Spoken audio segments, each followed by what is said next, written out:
Colour pattern లేకుండా వెళ్తే పిల్లలకి ఏదైతే సెట్ అవుతుందో అది ఈజీగా దొరికేస్తుంది. కానీ ఒక కలర్ కావాలి అన్నప్పుడు చాలా కష్టం. ఒక 5-6 షాప్స్ తిరగంది మనకు ఏ డ్రెస్ కూడా పిల్లలకి సెట్ అవుతుంది, సెట్ కాదు అనేది అర్థం కాదు కదా. మా తమ్ముడి ఎంగేజ్మెంట్ అప్పుడు సేమ్ ఉండాలి అనేసి, నేను బ్రైట్ సేమ్ ఉండాలి అనేసి సేమ్ క్లాత్ తీసుకొని సేమ్ కుట్టించుకున్నాము. కానీ ఇక్కడ ఏంటంటే సేమ్ కలర్ ఉండాలి అని అనుకున్నాం అనమాట. మేము నలుగురము సేమ్ కలర్ ఉండాలి అని ట్రై చేస్తున్న దాంట్లో అసలు బ్రైట్కి బాబుకి అస్సలు మ్యాచ్ అవ్వట్లేదు. మెరూన్ డ్రెస్ కావాలి, మెరూన్ కలర్ కావాలన్నమాట మాకు.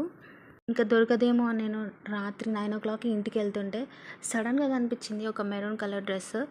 సో వెంటనే వెళ్ళి, నేను దాని వీడియో తీయలేదు కానీ వెంటనే వెళ్ళి తీసేసుకున్నాను. నెక్స్ట్ డే మళ్ళీ బాబు కోసం వెతికినాను అనమాట. నాకు నేనున్న ఊర్లో దొరకలేదు కాబట్టి మా డాడీ కరీంనగర్ నుంచి తీసుకొచ్చిండు. సో ఫైనల్గా maroon colour frock and maroon colour suit దొరికేసింది. పిల్లలు ఏ సూట్ కనిపించినా ఇలా ఫోటో పెట్టి చెక్ చేసుకుంటుండే అనమాట. కలర్ మ్యాచింగ్ మీరు చేసుకున్నారా? Let me know in the comment section.